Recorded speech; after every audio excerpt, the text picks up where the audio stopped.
you want to make sure, you see how these white parts, the clear parts, make sure it's chocolate everywhere because this thing will break once you freeze it.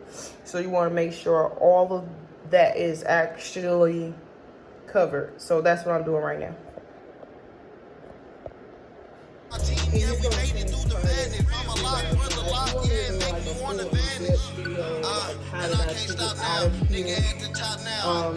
I will do more, but this is just only the beginning. I'm going to do more of these videos so you guys can actually see how I got a lot of modes, so I'm going to do different modes, but I can actually show you how to take this out.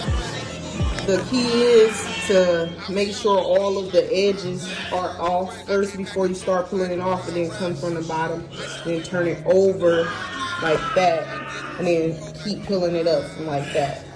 But see you guys soon. But this is the chocolate box. Alrighty.